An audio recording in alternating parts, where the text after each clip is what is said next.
ಎಲ್ಲರಿಗೂ ನಮಸ್ಕಾರ. Simple recipes and simple life style ಚಾನಲ್ಗೆ ಸ್ವಾಗತ. ಇವತ್ತು ನಾವು ಶ್ರೀಕೃಷ್ಣ ಜನ್ಮಾಷ್ಟಮಿಗೆ ಅವಲಕ್ಕಿಯಿಂದ ಮಾಡುವಂಥ ಪ್ರಸಾದ ಯಾವ ರೀತಿ ಮಾಡೋದಂತ ತಿಳಿಸ್ಕೊಡ್ತೀನಿ. ಮೊದಲನೇದಾಗಿ ನಾವು ಏನು ಬೇಕಂದರೆ ಪೇಪರ್ ಅವಲಕ್ಕಿ ಇದನ್ನು ಚೆನ್ನಾಗಿ ಸ್ವಲ್ಪ ಬಿಸಿ ಮಾಡಿಟ್ಕೋಬೇಕು. 1 ಬೌಲು ಬೆಲ್ಲ 1 ಬೌಲು, ಚಿಕ್ಕ ಬೌಲ್ ಆಗಿರಬೇಕು. ಮತ್ತು ಒಣ ಕೊಬ್ಬರಿ ತುರಿದಿಟ್ಕೋಬೇಕು. ಇದನ್ನು ಯಾಲಕ್ಕಿ, ಎಳ್ಳು, ಬಿಳಿ ಎಳ್ಳನ್ನು ಏನು ಮಾಡಬೇಕು, ಸ್ವಲ್ಪ ನಾವು ಹುರಿದಿಟ್ಕೋಬೇಕು. ಆಮೇಲೆ ಡ್ರೈ ಫ್ರೂಟ್ಸ್, ನಮಗೆ ಯಾವ ಡ್ರೈ ಫ್ರೂಟ್ಸ್ ಬೇಕಲ್ಲ ಅದನ್ನೆಲ್ಲ ನಾವು ಕಟ್ ಮಾಡಿಟ್ಕೋಬೇಕು.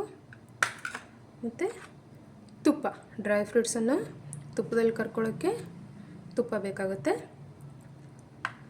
ಇವುಗಳನ್ನು ಒಂದೊಂದಾಗಿ ಯಾವ ರೀತಿಯಾಗಿ ಮಾಡೋದಂತ. ಈಗ ಒಂದು ಕಡಾಯಿಯನ್ನು ಇಟ್ಟುಕೊಂಡು ಅದಕ್ಕೆ ತುಪ್ಪ ಹಾಕಬೇಕು. ಸ್ವಲ್ಪ ತುಪ್ಪ ಹಾಕಿ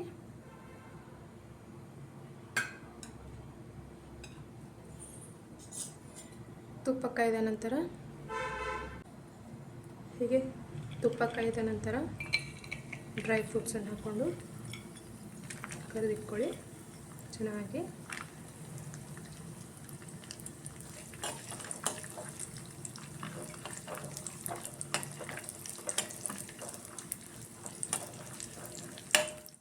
ಈ ರೀತಿಯಾಗಿ ಲೈಟ್ ಬ್ರೌನ್ ಆಗುವವರೆಗೂ ಕರೆದು ಮತ್ತು ಬೌಲಲ್ಲಿ ತೆಗೆದಿಟ್ಕೊಳ್ಳಿ.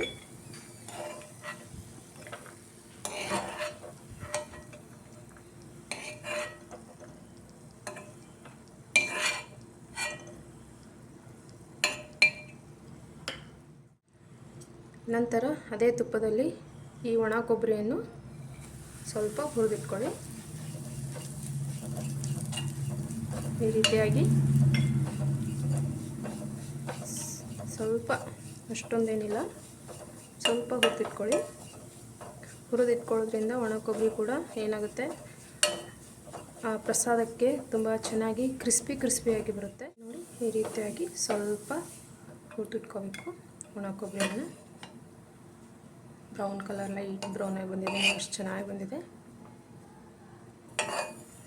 ಒಂದು ಬೌಲಲ್ಲಿ ತೆಗೆದಿಟ್ಕೊಳ್ಳಿ. ಮತ್ತು ಹುರ್ಕೊಂಡು ತಗೊಂಡಿರ್ತೀವಲ್ಲ ಅದೇ ಕಡಾಯಿಗೆ ಏನು ಮಾಡಬೇಕು, ಒಂದು ಬೌಲಿಗಿಂತ ಸ್ವಲ್ಪ ಕಡಿಮೆ ಬೆಲ್ಲವನ್ನು ಹಾಕಬೇಕು. ನಂತರ ಸ್ವಲ್ಪ ನೀರು ಹಾಕಿ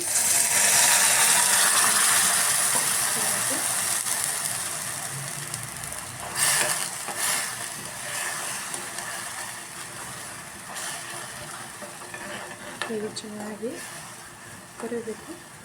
ಬೆಲ್ಲ ಈ ರೀತಿಯಾಗಿ ಮಾಡಿ ಬೆಲ್ಲ ಕರಿಗಿ ಒಂದೆಳೆ ಹಾಣ್ ಬರಬೇಕು. ಈ ರೀತಿ ಒಂದೆಳೆ ಹಾಣ್ ಬರೋವರೆಗೂ ಕರಗಿಸಿ ಅದಕ್ಕೆ ನಾವೆಲ್ಲ ರೆಡಿ ಮಾಡಿಟ್ಕೊಂಡಿರ್ತೀವಿ. ಕೊಬ್ಬರಿ, ಡ್ರೈ ಫ್ರೂಟ್ಸು, ಏಲಕ್ಕಿ,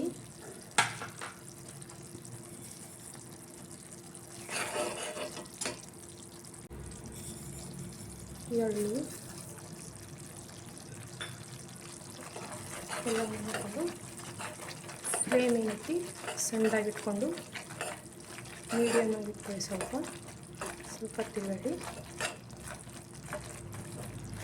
ಇದು ಚೆನ್ನಾಗಿ ತಿರುಗಬೇಕು.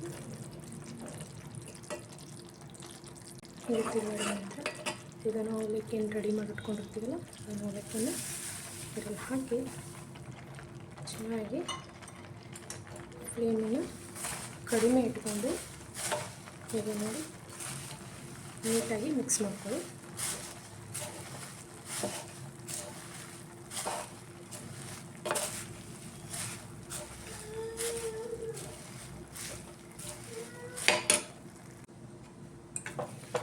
ಈ ರೀತಿಯಾಗಿ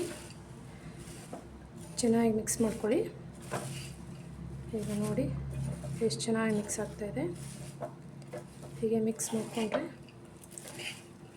ಅವಲಕ್ಕಿ ಪ್ರಸಾದ ಕೃಷ್ಣ ಜನ್ಮಾಷ್ಟಮಿಗೆ ರೆಡಿ ಆಯಿತು. ಈ ಅವಲಕ್ಕಿ ಪ್ರಸಾದ ಕೃಷ್ಣನಿಗೆ ತುಂಬ ಇಷ್ಟವಾದದ್ದು.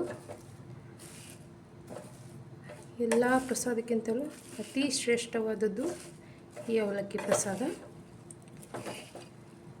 ಹೀಗೆ ಮಿಕ್ಸ್ ಮಾಡಿಕೊಂಡ್ರೆ ಪ್ರಸಾದ ರೆಡಿ ಆಯಿತು. ನೋಡಿ ಕೃಷ್ಣನಿಗೆ ಬೇಕಾದ ಅವಲಕ್ಕಿ ಪ್ರಸಾದ ಈಗ ರೆಡಿಯಾಗಿದೆ. 2 ಸ್ಪೂನು ತುಪ್ಪ ಹಾಕಿದರೆ ಕೃಷ್ಣನಿಗೆ ಅತಿ ಪ್ರಿಯವಾದ ಪ್ರಸಾದ ಈಗ ನೈವೇದ್ಯಕ್ಕೆ ರೆಡಿಯಾಗಿದೆ. ಸರ್ವಂ ಶ್ರೀ ಕೃಷ್ಣಾರ್ಪಣಮಸ್ತು. ನಿಮಗೆ ಈ ವಿಡಿಯೋ ಇಷ್ಟ ಆಗಿದ್ದರೆ ಲೈಕ್ ಮಾಡಿ, ಶೇರ್ ಮಾಡಿ, ಸಬ್ಸ್ಕ್ರೈಬ್ ಮಾಡ್ಕೊಳ್ಳಿ. Thank you.